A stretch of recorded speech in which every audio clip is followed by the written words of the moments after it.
Hey there, Writer Rebels. A little bit of a change today. I'm going to be taking up the Authortube tag of 5 books that impacted my writing. So if you'd like to see what's on my shelf, join me and we will go through my top 5.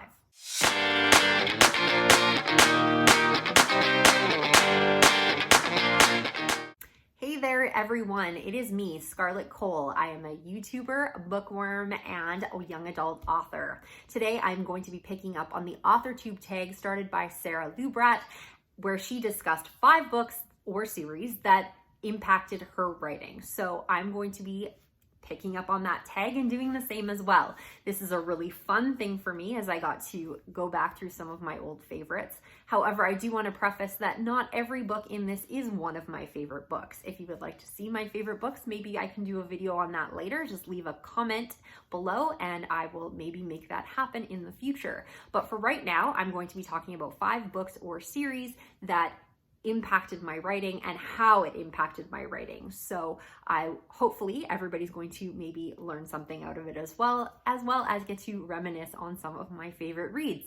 Maybe you've read some of these, maybe you haven't. Some of them are quite popular and some of them aren't. So hopefully maybe you'll see something new here as well. So let's get started. The first book or series that impacted me was actually a lot of books. It is kind of a bit of a cheat in the sense that it's not really a book or series, but a series of books and series. Essentially, it's anything written by the author Christopher Pike. Christopher Pike was where I started really as a reader. I would get the books as soon as they came out and basically eat through them like a bag of chips. And I loved every single one of them. I loved the Forever Friends series. I loved Witched. I loved Chain Letter, Scavenger Hunt. There's still a scene in that creeps me to my core even to this day. And I loved every single book that came out. The Remember Me series, oh, so good. Unfortunately, as I put away childish things, I did get rid of those books, even though I pretty much owned them all. I wished I hadn't done that, and as an adult, I completely regret getting rid of those books, especially since I had the early 90s, 80s covers, which are just beautiful in their neon and glory. I've tried to put some pictures up so you can see some of them as well. So what did Christopher Pike teach me as a writer? A lot of my friends were reading R.L. Stine, which is great, and might have had a similar impact if that is what I like to read, but Christopher Pike was my go-to. However, both of those writers tend to write a lot. They wrote very quickly and they wrote very tropey. This is something that impacts my writing still today because I do write genre fiction, and by learning what some of those tropes were when I was younger and how I enjoyed them and how I liked them as a reader, I could not wait for the next book to come out because I kind of knew what to expect, but he would subvert those tropes slightly as well. So being able to see the kinds of things that I enjoyed and the kinds of things that I waited on and the kinds of things that basically built my interest in the paranormal and built my interest in that type of fantasy was very, very refreshing. A lot of fantasy and horror I read up to that point was more on the epic or high fantasy type of books. So a lot of the Christopher Pike stuff was very contemporary. It was basically built my hunger to write those sorts of things. If you read any of my books, obviously I like to have more of that contemporary fantasy feel, paranormal feel. The books that I have coming out are a lot more paranormal than some of the stuff in my repertoire already. And I do honestly believe that a lot of that came from my passion for those books. I wanted to create something that fired a passion in readers like those books did in me, and how I would just wait for them and consume them. And those are actually books that I have read more than once. I don't tend to read books very often once I've read them before. As soon as I know the ending, I'm pretty much out. But the Christopher Pike books, I have read them more than once. They are tattered and worn, and I just consumed them. So I learned a lot about readership and sticking with particular branding and sticking with particular tropes and giving the audience what they are looking for. As well, it was basically a gateway into this entire world of paranormal and urban fantasy and young adult, which young adult was really not a thing back when I was a young adult and reading these books, even though they clearly fit into that young adult category, even though nobody was categorizing them back at that time. So it created this passion for young adult books, paranormal books, and fantasy books, which is exactly what I write today. So to say that they did not impact my writing would be a complete falsehood, as they are pretty much the launching point for everything I've done ever since. Okay, so the next series that impacted my writership would essentially be the Interview of the Vampire series. And I read them all from the library, so I actually don't have copies of them, but I do have Prince Lestat by Anne Rice, and it's so pretty. I love the black and red. But essentially, the Vampire Chronicles were my first foray in more of an adult fantasy world. I was, coming off that Christopher Pike tale, and I started reading Anne Rice. And I did start with the Vampire Chronicles. I'm not gonna lie, I liked vampires, and I had a thing for Brad Pitt back in the day. So when they were making the movie, I was very interested in the books. I started reading the books. I ate through those. I read Ramses the Damned, The Feast of All Saints, The Witching Hour, all of that sort of stuff. And I just couldn't get enough. So what did Anne Rice and the Vampire Chronicles teach me about writing? It definitely taught me a couple of different things. The first thing that it taught me is that not all horror is one-dimensional. So every book definitely has different elements of stuff, but this was the first time that I'd ever really seen anything where, horror could be sexy, and horror could be so much more than just a singular type of genre. There was so much going on with these stories, and just the way that they were written, and just they took you away in a very different kind of capacity than I was used to. Granted, this was an adult series that I was reading at a probably inappropriate young age. So there are a lot of books out there that would probably be able to teach me the same thing. However, in my case, Anne Rice was the first one that I had been attracted to. And then we have these basically very sexy and debonair vampire characters, which kind of confused things a little bit as a young teenager in terms of, seeing this vampires typically had been seen as bad guys or villains or monsters, and then being able to see them in a different light, and that humanity angle as well. In terms of villains, it also showed me about anti-heroes. Lestat was my favorite character. A lot of people really like Louis, but I really like Lestat and Claudia, and they were essentially anti-heroes or villains within those stories. They were not technically likable in a lot of situations. So being able to see that, there isn't always a Superman superhero, or the good guy doesn't always have to win, or the good guy doesn't necessarily always have to be a good guy, was this kind of shattering thing for me as a writer, and just as a reader and as a human being. So being able to see that is really great. And I have used that in a couple of my characters and in different books. I do like to write characters that are not necessarily likable all the time. Sometimes I like to write characters that are a little ragged around the edges, or have a little bit more of a negative backstory. Keeper of Shadows, for instance, one of my main characters, Kellen, is not necessarily someone you would consider a hero. However, he is the main character of this book. So I definitely learned that there was more than just your typical hero's journey out there in terms of books. The other thing of why these impacted me so much is they are the reason I chose to pick up a pen. The first novella that I ever wrote was when I was 16 years old. It was a vampire love story, and it was very heavily influenced by the Vampire Chronicles. And if you were to read it today, it would probably look something very much like fan fiction without being that obvious.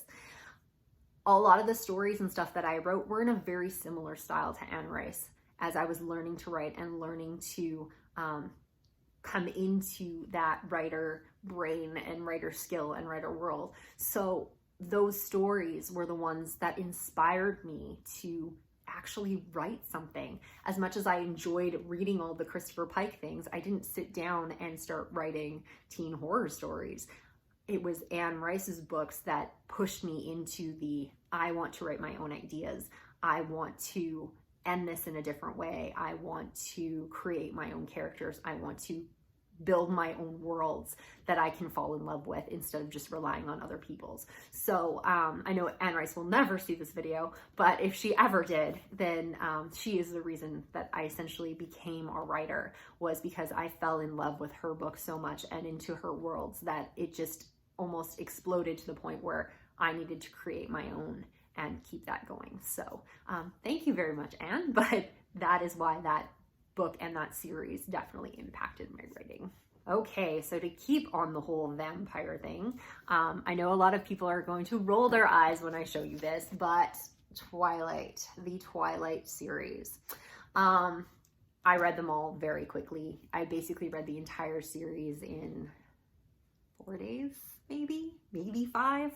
I happened to be on mat leave, so that made things a little bit easier. But a friend of mine had recommended this book to me, and she's like, it's got vampires in it. I read it. You'll probably like it. And she lent me the book. So I ate through it. It was, as most of you know, it is a very quick read. It's really easy to get through. I really enjoyed it. And it reminded me a lot of those other books that I used to read as a teenager. Obviously, I was reading this in my later mid-20s. So, you know, I had been a little bit removed from the stuff that I had read as a teenager. So how did this impact my writing? Well, it basically gave me a little bit of a refresher. And why is that? Most people didn't know that at that point, I had actually started writing my first book before I'd even heard of Twilight. I was writing a novel. Basically, it would probably be considered women's fiction, I would guess. It's got a really good plot, in my opinion. I really liked it. And it's something, you know, that if done successfully is one of those books you would see on Oprah's book club or Reese Witherspoon's book club or anything like that. And it's just got that, you know, very heavy, very meaningful kind of plot. The problem with that is that's so not me. I like that stuff, and maybe I could have pulled it off, but my heart wasn't totally into it. At that point, I had gone through a lot of different things. I had graduated university. I had gone for professional designation. I'd gotten married. I built a house. I was on kid number 2 at this point, and I'd kind of checked those traditional boxes of things that were expected of me as I grew up. So somewhere along that point, I had started getting back into writing. Writing was something that I did as a teenager, and it was something that I really enjoyed, but I had really been far away from because I had been doing all of these other things. And it was this childish sort of thing that I did.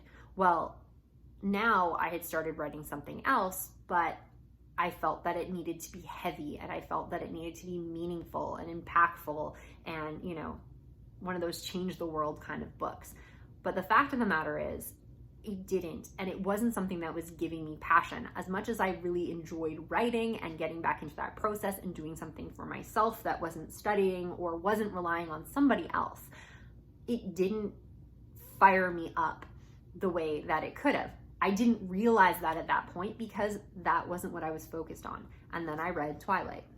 And then I realized that all of those things that I loved when I was a teenager, Christopher Pike books, Anne Rice, and Buffy was actually the same. I was the same age as Buffy when the show premiered, so I basically kind of grew up with her through my teen years, where all of those things were kind of coming back and encompassed in this. And it was written by somebody who was just slightly older than me. So, and it was her first book. So for me, it kind of gave me that little bit of fire in the sense that it was okay for me to write the things that I loved. I didn't have to be a grown-up and write important, serious books if I didn't want to. I could write fantasy. I could write paranormal. I could write romance. I could write all of those things that I enjoyed as a reader and that I enjoyed as a writer. And when I stopped trying to emulate all of these fantastic authors out there and just wrote what I loved, everything changed for me. I wrote faster, I wrote better, it was a lot more interesting, I was passionate about what I was doing, and that was the beginning of my author career. That book has never actually been finished because I had trouble with a little bit of a scene in the middle, and I may come back out with it again, but the fact of the matter is, that is where I started as an actual author. That was the point in my life where I stopped just dabbling in writing or doing anything else and realizing that if this is something that I wanted to do and I actually wanted to be published as an author, I could do it, and I could do it the way that I wanted to, about things that I actually enjoyed writing about, instead of trying to be someone else. Okay, so the next book, I actually don't have a copy of it because I had borrowed it from the library again, but I do have other books by this author, so I will show those. And that is Katie McGarry. And she writes in a particular style, so you really could use any book of hers to do that. But the one that really got me triggered with Katie McGarry was called Dare You To. And it is just such a great book, and I actually got very fortunate to meet her once, and I got to tell her how much I loved it and got to talk writing with her, which was like one of the biggest moments in my life. Anyhow, the reason I started reading Katie McGarry was actually to become a better writer. This was the whole point. I came up with an idea for the book Keeper of Shadows. I didn't really know what it was at that point, but I knew that I wanted it to be dual POV. I had never done anything with dual POV before, and I knew that that was the kind of thing that I wanted to write for this book, and that's what needed to happen. But I'd never really read a whole lot of that. I've read a lot of like third person, omniscient or like group kind of stuff, but I'd never really read a true first person dual POV. So I actually went on Twitter and I said, hey, I'm looking for a good dual POV. Can somebody give me recommendations? And I actually got an overwhelming response of, you need to read Katie McGarry. Katie McGarry's books are great. I started looking into them, and I had actually seen the cover of Dare You To on a book blog ages ago, and I found it was interesting at the time, so I figured I would start with that one. And it was fantastic. I really enjoy her writing style, and I love that kind of gritty tone to it, which is exactly what I wanted to convey in my kind of story. So obviously Keeper of Shadows has a supernatural kind of feel to it, but Katie McGarry's books, even though they are contemporary YA romance, had that feel of exactly what I wanted to do.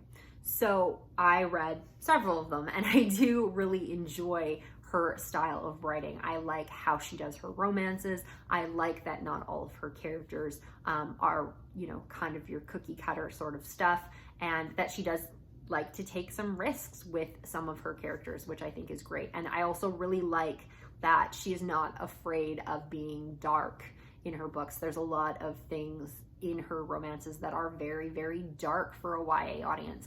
And I really appreciate that, and I really liked the fact of being able to see the darkness that you could really have in those sorts of books, and especially because she wasn't relying on fantasy or paranormal to kind of like make that darkness okay. It was very, it had a realness to it, and the voices of the characters were really, really great. So obviously this book impacted my writing because I wanted it to. That was the entire intention of reading Katie McGarry's books, was to figure out how to do this properly, and hopefully I did.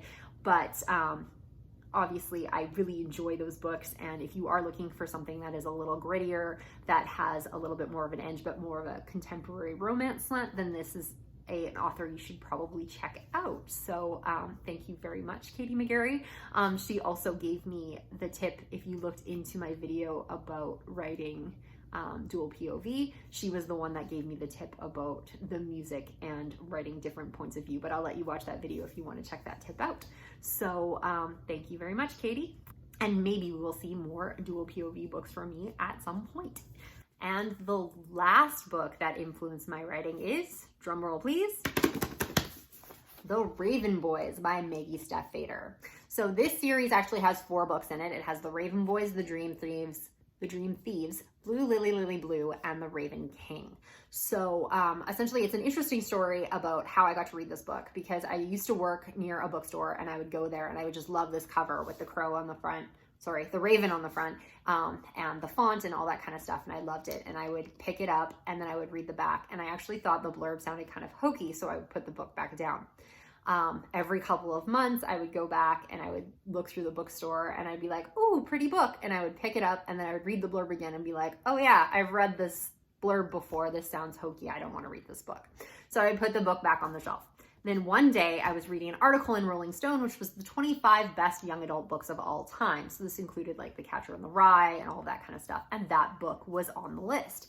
So at that point I was like, okay, I clearly can no longer fight fate and I need to read this book. So I picked up the book just before I went away on a hockey tournament with one of my kids, and I just devoured it over the weekend. There are basically 3 things in this book that I essentially learned as a writer. Not only did I enjoy these books, I have certain passages posted, noted, and all that sort of stuff. I really, really liked these. I will promote them or tell people about them as much as I can. But things that I really liked about them. The number one was descriptions and character. The beautiful thing about Maggie Stiefvater's writing is how she creates her characters and her world. She's very creative. She comes up with things that are very different. And obviously people have different imaginations and different like groundings in what they want to do. But the way she writes her characters and the way she writes just the minute details, the very maybe unimpressive but very impactful little details, how she, basically gets you to fall in love with her world and how fall in love with her characters. This is a huge ensemble cast within this story, but you know so much about every single character. They are all very unique and they are all very engaging, but without it being totally hitting you over the head of, look how unique I am, look how quirky I am. They are all fully rounded and fully developed people. And she is one of, I would think, the best that I have read in the young adult area for being able to write characters that are that complex and that deep. Don't get me wrong, there's a lot of really fantastic writers out there and that write really great characters, but I have not seen characters as well created as I have within her series. The second thing she taught me about writing is to not water down any of your language. I'd heard this before, but I do see a lot of stuff in young adult or genre where, the vocabulary isn't very complicated. In some cases, you can read books and you know that they're written for entertainment value. And there's some books that you know that are written for more of a literary audience. She kind of blends those two things together a little bit. Not only does she have these characters that, talk like real people, including some of the swear words, she's also extremely artistic with some of her prose and some of the ways she paints these pictures. She does not talk down to her audience. She is of the assumption that everyone will understand what she's saying. If she wants to use big words or something that's a little bit more of a complicated kind of concept, she just goes for it. She does not seem to be intimidated by, painting pictures and maybe slowing down some pacing to get the point across that she wants to get across without going too much the opposite way. There can be the risk that if you do get too literary that, you're getting away from some of the realism and immediacy that some more genre fiction is very, very good at. But she's good at blending both of those things together by being able for books to be both entertaining and artful and beautiful at the same time. And the third thing that this series taught me about writing is, unfortunately, I cannot give you all the details because I refuse to spoil it for people. But in the 4th book, she takes a massive risk with one of her plot points. It's something that we've kind of been leading up through all of the books, starting at the beginning, and it does not exactly play out how one would really anticipate. And it is a very big risk that she took as an author that could very well destroy her series if people did not take it well. The fortunate thing for her is that she had built up these 4 books and this world and these characters, so by the time that this moment happens, most of the readers are so engaged with everything else that's going on, they're almost not really distracted, but they don't have the disappointment that you think that they would by the risk that she's taken. This taught me about basically taking risks. Like, it is okay not to do exactly what everybody's expecting as long as you can back it up and make decisions that work for the story, even if they kind of come out of left field, and be able to take those risks and own them and hope that your readership is going to follow you along with it. So those are my 5 books or series that I learned the most from over the years about writing. I do have some writing books that I would be interested in sharing with everyone. If they're interested in that, leave a comment below and maybe we can talk about maybe craft books that impacted my writing that I really enjoyed. But if there are any books that impacted your writing or made you the author that you are today, then leave those in the comments below and I would love to hear about them. If you are interested in any of those books, like I said, most of them are pretty popular, so you've probably heard of them somewhere. But those books essentially are anything by Christopher Pike, The Vampire Chronicles by Anne Rice, the Twilight series, which I'm sure everyone's heard of, by Stephanie Meyer, the books by Katie McGarry, specifically Dare You To, great for dual POV, and The Raven Boys Cycle, I believe it's called The Raven Boys Cycle by Maggie Steph-Faders. So let me know if there's any books that impacted your life, and if you are an author-tuber out there, I challenge you to do this tag as well, as I would love to hear about the different books that impacted the authors in our community today. So if you like this content, make sure that you're giving it a thumbs up, and if you would like to hear more from me, make sure you're hitting the subscription bar and the notification bell so they can let you know the next time I have a new video. So until next Thursday, make sure you keep reading, because you never know if the book in your hands is going to make you everybody's next favorite author. See you later.